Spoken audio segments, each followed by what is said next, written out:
Eu quero fazer uma reflexão com vocês, uma palavra rápida, sobre a história de um rapaz que tinha tudo para ser um perdedor. Ele caminhou num ambiente muito hostil. A vida dele não foi uma vida das mais agradáveis. Ele sempre travou grandes embates para se tornar quem se tornou. A oposição sempre fez parte do dia a dia dele. Seu nome, Jacó. Eu quero fazer uma reflexão porque talvez nós precisemos nos agarrar a esses exemplos de oposições, cujos quais nós necessitamos de alcançarmos vitórias, de subjugarmos essas adversidades. E eu queria rapidinho, coloca para mim aí na tela, por favor, Gênesis capítulo 25, verso 26. Preste atenção, eu vou usar só alguns textos, vou comentar pouco. Depois saiu o seu irmão, agarrado a sua mão ao calcanhar de Esaú. Por isso se chamou o seu nome Jacó. E era Isaque da idade de 60 anos quando os gerou. Preste atenção, porque aqui está o nascimento desse menino. Ele é gêmeo com seu irmão Esaú. Os dois. A diferença deles, provavelmente, alguns segundos ou minutos. O texto diz que quando Esaú está saindo, a parteira nota uma mão presa ao pé do menino. Talvez porque, se nós fôssemos olhar, não estivesse esperando duas crianças naquela gestação. Mas eu queria que você entendesse o que vai acontecer com esse rapaz. Quando alguém vê a mão dele ao calcanhar do seu irmão, eu não sei que mente insana acha que esse bebê está querendo suplantar, está querendo tomar o lugar de seu irmão. Eu fico pensando comigo, quem é que disse que esse garoto estava querendo nascer primeiro, estava querendo levar alguma vantagem sobre seu irmão? Mas foi isso que me parece que observaram quando este menino nasce. Quem é este menino? Este é um menino que quer o lugar dos outros. Quem é este menino? Esse é um menino suplantador. Quando Jacó nasce, sobre ele coloca-se um nome que não é dos mais agradáveis. Tanto não é, e tanto não gostava deste nome, que Deus, sabendo disso, muda este nome mais à frente. Mas ele já tem que viver com esse trauma. Por quê? Vamos brincar, Jacó, cuidado com Jacó, e que em Jacó não dá para confiar. O nome dele é Jacó, não é à toa. Vamos imaginar em como este menino teve que sobreviver sua infância, mediante a este rótulo que colocaram sobre ele. E pior, ele é gêmeo de um irmão que não é muito parecido com ele. O corpo de seu irmão se desenvolve um pouco mais. Seu irmão é peludo, é perito em caça. E o texto também diz que Isaque gostava mais de Esaú do que de Jacó. Se já não bastasse ser visto como um enganador, se não bastasse sofrer todos esses preconceitos, ele ainda tem que lidar com um dos maiores traumas que nós ouvimos hoje na sociedade. Eu não sou especialista na área, mas todo problema hoje que eu vejo numa pessoa, alguém diz que é problema com o pai. O menino é bandido, é com o pai. A menina é isso, é com o pai. Me parece que o pai carrega uma carga, e eu não estou aqui para dizer se é ou não é. Eu só sei que se fosse, esse garoto precisaria vencer. Porque a Bíblia faz questão que o caçador da casa, o forte da casa, o provedor da casa é Jacó, é Esaú. Então o pai prefere este menino, tem a preferência por ele. Muito bem, o tempo passa. Me parece que Jacó quer conseguir alguma coisa, não para mostrar para os outros em si, mas talvez para si mesmo. E ele tenta comprar uma primogenitura. Eu já tentei, quando fui a Israel, descobrir que tipo de negócio era esse, mas nenhum guia soube me explicar. Hoje eu almocei com um guia que me guia no Egito. Ele está no Brasil, eu trouxe ele aqui, foi no churrasco, no aniversário do Diogo, e eu fiquei conversando com ele, sei lá, umas 3 ou 4 horas, e surgiu também esse assunto que eu queria saber, ele que está tão próximo, e essa palavra já ardia no meu coração, mas ele não conseguiu também me explicar. Me parece um entendimento que eu consegui ver, é que é algo tão subjetivo como a primogenitura, uma bênção que viria no final da vida do pai. Jacó deseja obtê-la, porque ele se interessa por isso. Se é algo que ninguém vai ver,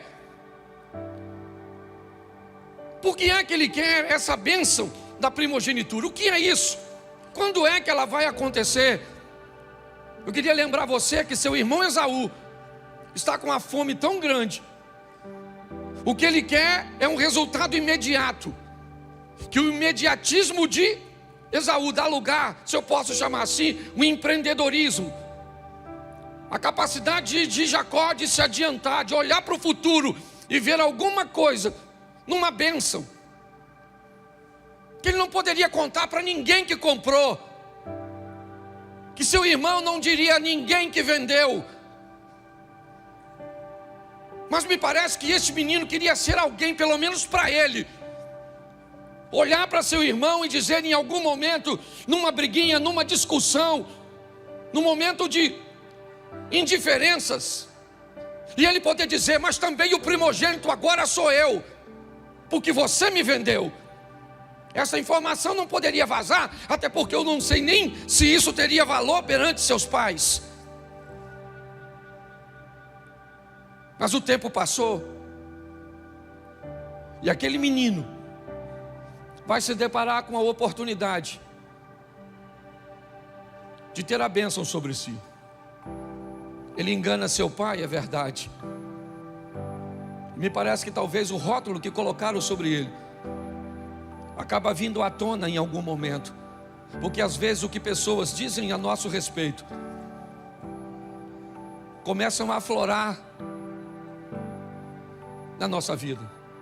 Quando alguém diz que você é soberbo, se você não prestar atenção, é só uma questão de tempo até a soberba buscar uma ocasião contra você.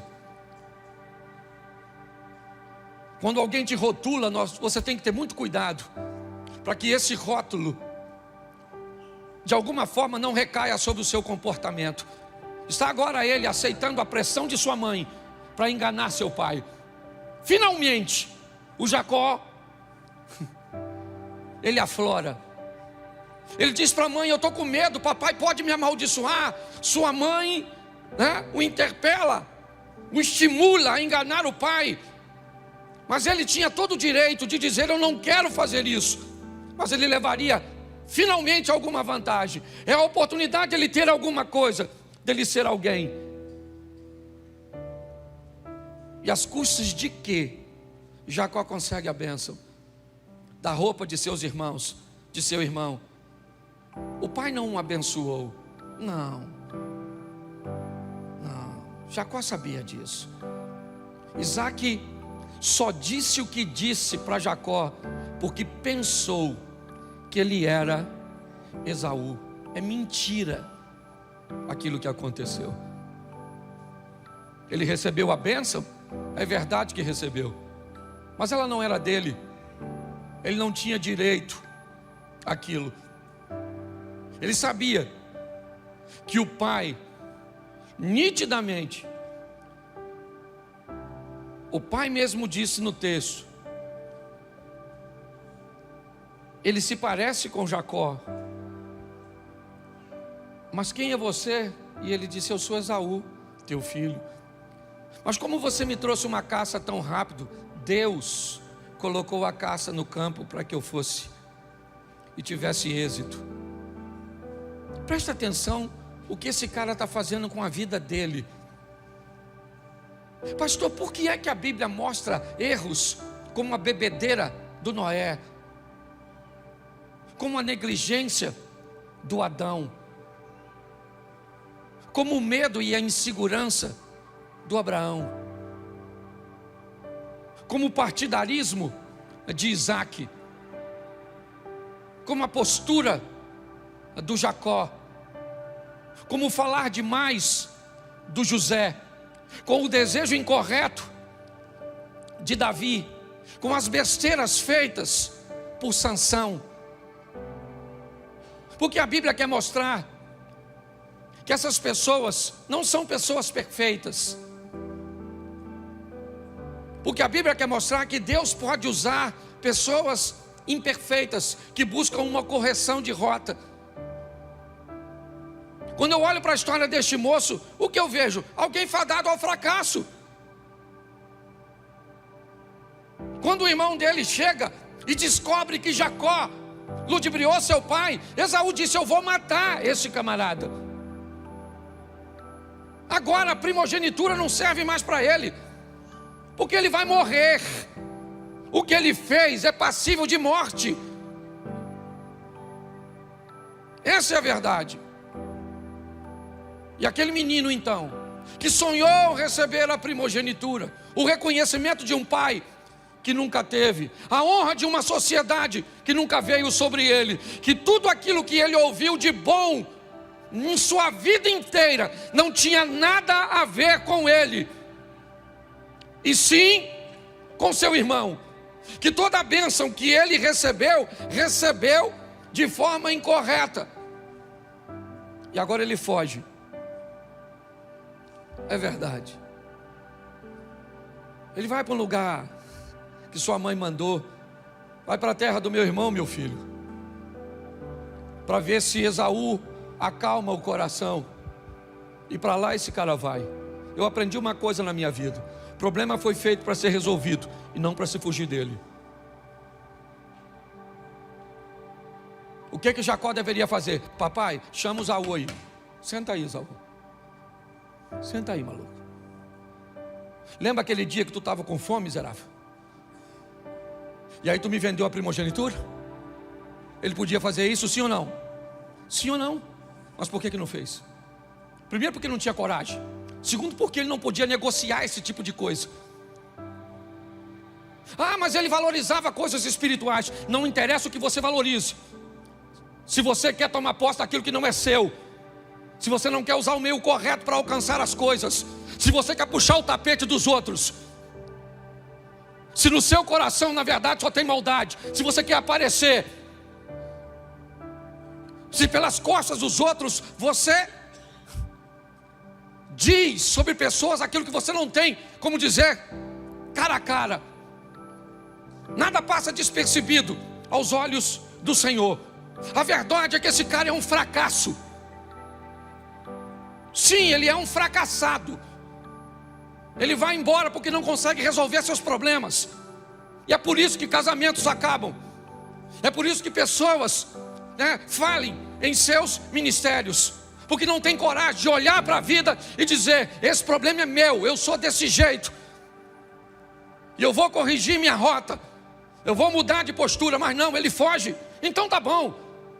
Você quer ir para onde? Você quer fugir? Saiba de uma coisa: seu problema vai atrás de você. O Esaú não foi,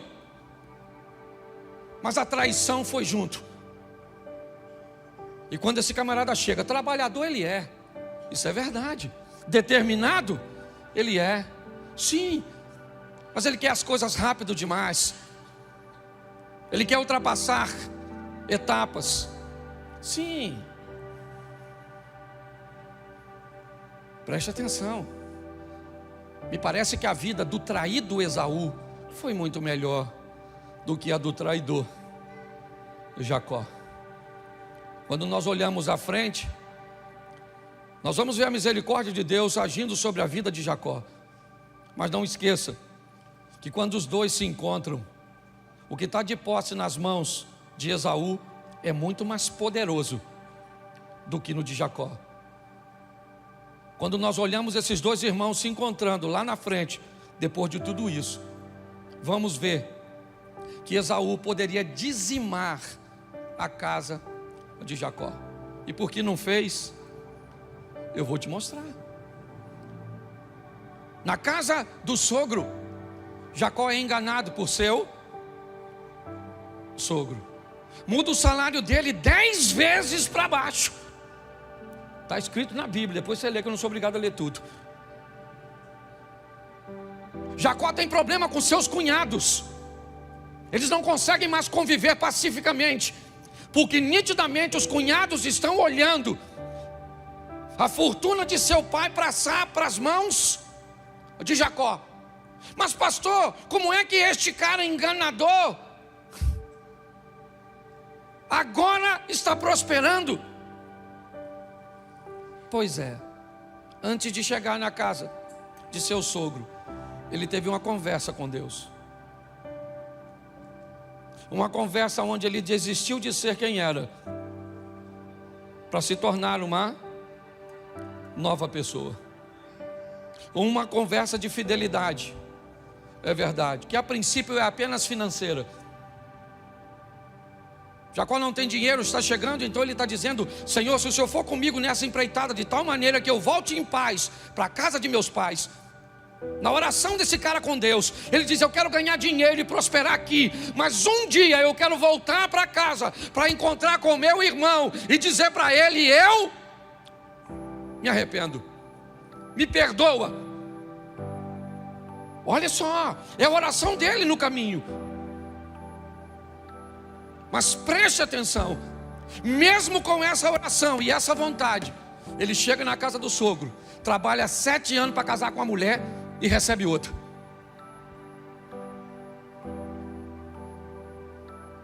O sogro faz uma proposta para ele, sensacional: apacenta meus rebanhos, e eu te dou tudo aquilo que for salpicado e malhado como salário.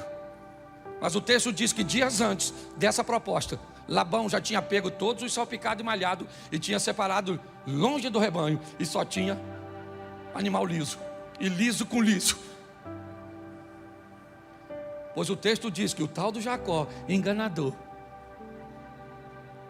levava o rebanho para tomar água e colocava as varinhas de álamo, uma varinha sem casca e a outra com casca, ou seja, tudo listadinho dentro d'água. Eu não sei se isso é o suficiente para fazer com que o animal venha parir, certo? Talvez venha até daí, aquela cultura antiga que dizia que se uma mulher ficasse olhando muito para um troço, o filho nascia com a cara do troço. Eu não sei se essa cultura vem daí. Eu só sei de uma coisa: eu não acredito nisso. Eu acredito que Deus fazia o cara prosperar, porque ele resolveu ser fiel, então ele começa a prosperar, sim ou não? Isso, prospera tanto, o problema é tanto, ele tem dificuldade de lidar com seus cunhados, a situação está difícil, não consegue falar com o sogro está todo mundo de cara feia para ele, porque ele está prosperando, ele está prosperando, ele está prosperando. O sogro diz: agora meu filho, só o picado de maiado é meu, o liso é seu. Ele foi lá, arrancou as varas, pronto, nascia liso. Depois você vai ler. Até que um dia Labão faz uma viagem, Jacó chama suas esposas e diz: vamos embora minha filha, vamos embora daqui enquanto seu pai está viajando. Mas agora no caminho, ele vai ter um encontro sensacional com seu irmão. Eu queria que colocasse para mim, por favor, esse texto aqui, Gênesis 33, 1. Preste atenção. Levantou Jacó os olhos e olhou, e eis que vinha Esaú, e o quê? E esse cara vem com o quê? 400 homens com ele. vem a comitiva do Esaú. Ele era um homem forte, ele era um caçador, e ele traz consigo 400 homens na direção do Jacó, que segundo o próprio Jacó, vem com um grupo de mulheres e crianças. Olha só, o irmão desse cara, que ele roubou a primogenitura, ele vem na direção dele com 400 homens, e o Jacó, o próspero, o cheio de rebanho, aquele que prosperou, ele traz consigo algumas mulheres, crianças e alguns animais. Mas pastor, o que acontece antes disso? Eu acho que vale a pena olhar um pouquinho atrás. O Jacó que era rico, o Jacó que era próspero, que mudou sua vida financeira, ele ainda tem um problema nas suas orações. Ele queria fazer tudo isso, mas o sonho dele era um dia encontrar com seu passado e resolver sua pendência com seu irmão. Então agora já avisaram ele, seu irmão está vindo. Ele passa todo mundo e fica no Val de Jaboque, onde ele tem um contato com um anjo. E ele segura o anjo, e o anjo disse: me libera. E ele diz: eu só te libero se você me abençoar. Pô, meu irmão, que benção, o cara é ricaço. Que benção que esse cara quer. O que ele quer? Filho? Ele tem aos montes. O que ele quer? Dinheiro? Ele tem aos montes. Esposa? Ele tem 2 e mais 2 concubinas. O que ele quer? Gado? Não. Que bênção é essa que esse cara continua orando? O que ele quer? O anjo disse: como é que é seu nome, cara? Me parece estranho um anjo não saber o nome de uma pessoa, um ser angelical. Será que ele não conhecia Jacó? Ele é nada mais, nada menos que neto de Abraão. Que anjo desinformado é esse que aborda Jacó e diz como é que é seu nome? O que o anjo está querendo dizer para ele: cara, tu tem bens, tu tem filhos, você tem mulher, mas olha o que você está fazendo. Fugindo de tudo. Fugiu de seu irmão, fugiu de seu sogro, fugiu de seu cunhado. Sua vida é uma fuga o tempo inteiro, cara. Você nunca enfrenta nada, é sempre fugindo. Como é que é seu nome, cara? Ele diz: meu nome é Jacó. Esse é o meu nome. Por quê? Porque eu não tive opção de escolher. Se eu tivesse opção de escolher, não teriam colocado sobre mim um nome que me desse um rótulo tão ruim. E o anjo disse: então a partir de hoje, você não vai se chamar mais Jacó. Opa! Não, não. A partir de hoje, seu nome não é mais esse. Você não é mais isso. Eu não sou mais isso? Não. Seu nome agora é Israel. Você lutou como um campeão, e esse é seu nome. Beleza? Tá tudo tranquilo? Vamos embora. O anjo vai embora, e Jacó atravessa o val. E na travessia do Val de Jaboque, ele faz o seguinte. Gênesis 33, verso 2. E pôs as servas e seus filhos na frente.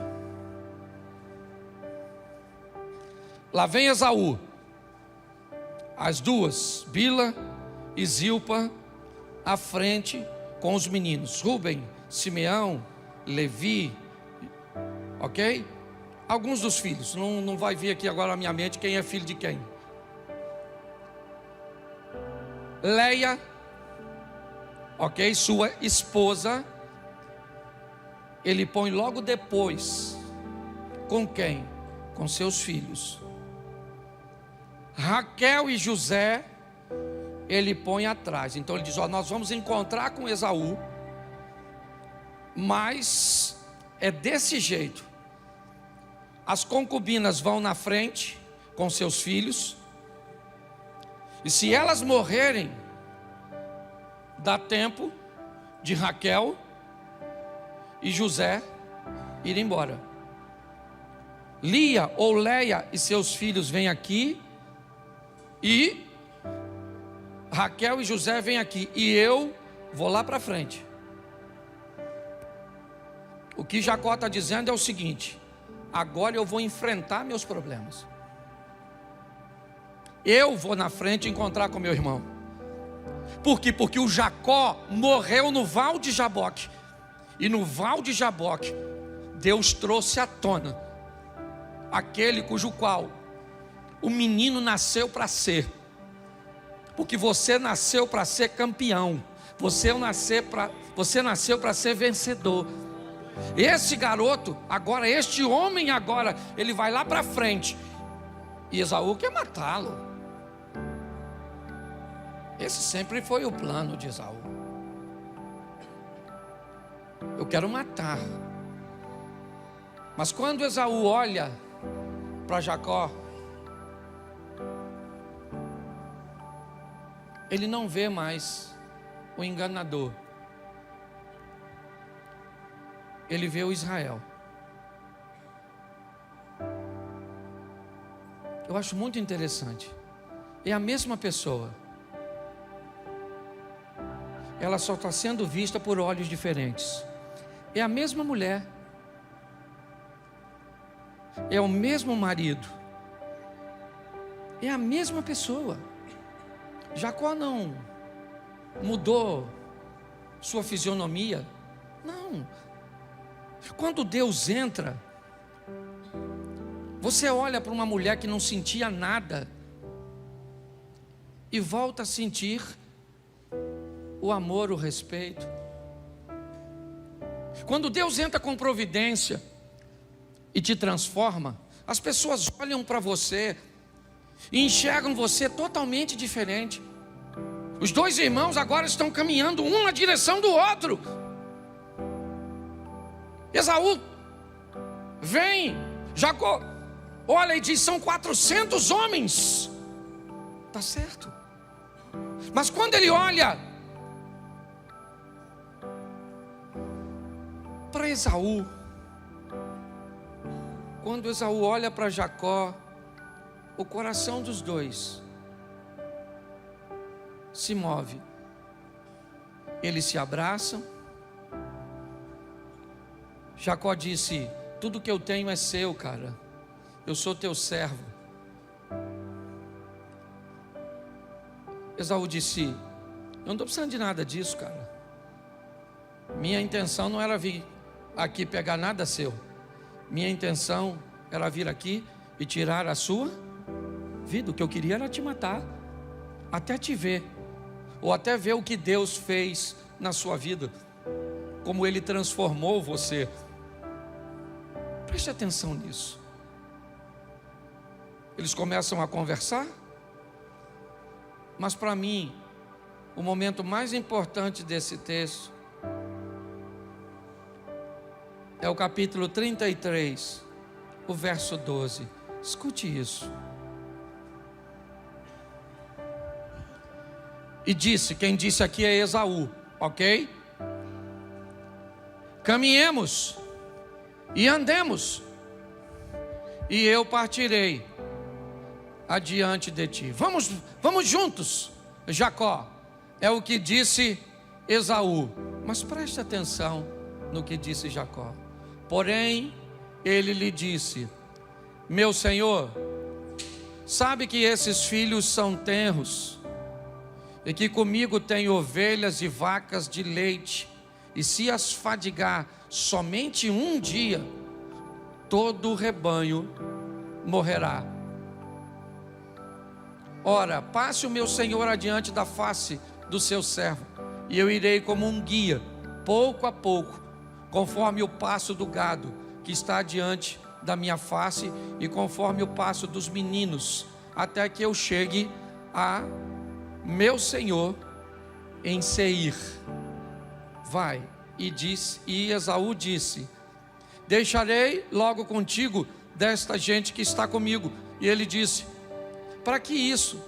Basta que eu ache graça aos olhos de meu senhor. Assim tornou Esaú aquele dia pelo caminho, né, a Seir, e Jacó partiu para Sucote, edificou para si uma casa, fez cabanas para o seu gado, e por isso chamou o nome daquele lugar Sucote. Preste atenção. Aparentemente está tudo resolvido. Esaú disse: vamos juntos. Jacó disse: não vai rolar. Você tem com você 400 homens. Sua velocidade não é a mesma que a minha. Seu ritmo não é o mesmo que o meu. Se eu expor a minha vida e aquilo que eu conquistei, para que caminhe na velocidade que você consegue caminhar, com o estilo de vida que você estabeleceu, eu mato. Olha só, a maturidade de Jacó está dizendo: eu não tenho como ir contigo, cara. Não dá. Nossos ritmos são diferentes. Mas nós fizemos as pazes, está tudo jóia, mas nós não vamos caminhar junto. Mas eu vou na frente, você vai depois, você vai para Seir, eu vou para Sucote. Não dá. A velocidade dos outros, a expertise dos outros, o que Deus vai fazer na vida do outro não é o mesmo que vai fazer na nossa. Nós temos que entender e sobreviver a todas essas coisas. Os traumas, como ele sobreviveu na infância, as provocações, as brincadeiras, aquilo que nós, porque eu não sei se você é da época do cabeção, orelhão, dumbo, cabelo de fogo, baleia. Quem é dessa época? Levanta a mão por gentileza. Sobreviveu a tudo isso. Hoje você não pode chamar uma criança. Cabeção, processar você. Pare e pense. Os traumas, tá bom, querido, todo mundo tem trauma. Conversa com um montão de gente aqui. É o pai que abandonou, o outro que bateu, o outro que traiu, o outro que machucou, o outro que fez. É isso? Você quer falar dos seus traumas? Todo mundo aqui tem trauma. Tem gente aqui que não... mas eu perdi meu pai cedo. Tem gente que não sabe nem quem é o pai. Mas eu fui traído e o outro nem casou para ser. Que nem um papa trair conseguiu. De tão ruim que é. Ruim a vida, não a pessoa. Tá bom? Não estou chamando ninguém de ruim, não. Eu estou dizendo que está assim de gente com a vida pior que a sua. Então pare de ficar olhando para isso. Enfrente seus problemas. São duros, mas são seus. Estamos olhando para um cara que tinha tudo para ser um perdedor, e por muito tempo viveu, e pior, prosperou, ganhou dinheiro, enriqueceu, teve filhos, mas não se sentia pleno, porque era o Jacó rico, era o Jacó próspero, era o Jacó abençoado, mas não foi chamado para ser Jacó, foi chamado para ser Israel. Mas no momento em que teve um encontro com Deus, cheio da grana, ele diz: me abençoa, me abençoa. E o anjo, sabendo que tipo de bênção ele falava, não tinha nada a ver com coisas materiais, diz: então vamos mudar de vida, cara. Vamos deixar o Jacó para trás. Vamos embora. Vamos se tornar Israel. É importante você saber que mesmo depois de se chamar Israel, ainda o chamavam de Jacó. Se você continuar lendo o texto, o anjo mudou o nome dele, sim ou não? Sim ou não? Mas daquele texto em diante, todos o chamavam de Israel? Todos o chamavam de? Sim ou não? Mas ele não tinha mais problema com isso. Porque agora para ele chamavam ele de algo que ele sabia que não era. Agora a vida desse cara foi para frente. Agora a vida dele rompeu. A mensagem que eu tenho para vocês hoje é: viva na terra, na dependência dos céus.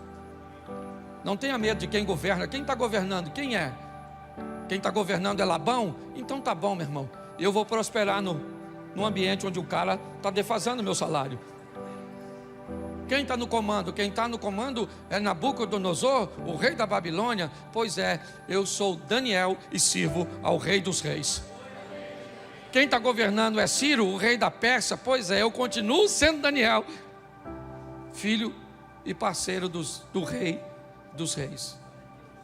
É assim que a vida funciona. Nós temos que vencer as adversidades. Elas não são poucas, nem para Jacó, nem para mim, nem para você. Se você quer enaltecer seus obstáculos, fique à vontade. Você quer dizer que a vida é muito difícil para você? É assim? Você quer olhar e medir sua vida pela dos outros? Faça. Jacó nunca precisou, nunca. Eu não sei porque Rebeca fez essa loucura. Não sei onde ela estava com a cabeça, certo? Deus já tinha dito para ela que o maior serviria o menor. Mas ela o fez. Eu não sei de onde você está vindo. Eu sei de onde eu vim. Eu sei o que eu tenho que vencer todos os dias. Eu sei o que eu tenho que escutar todos os dias. A Bíblia diz que a palavra de Deus é apta para discernir o que está no coração das pessoas. Se você sabe o que é isso, você sabe que às vezes a palavra de Deus já falou com você a respeito de pessoas que estão perto de você e o que elas querem quando estão perto de você e como Deus manda você se comportar. Mas e aí? O que nós vamos fazer? Nós vamos desistir? Nós vamos jogar a toalha?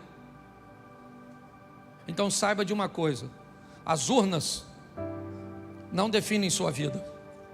O que vai acontecer na política não define o que acontece dentro dessa igreja, porque a nossa vida é governada pelo Senhor.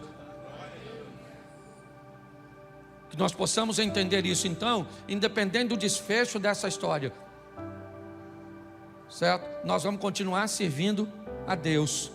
E saiba de uma coisa: principalmente se vier sobre a igreja tempos mais difíceis, viveremos os melhores tempos da igreja, porque é assim que funciona.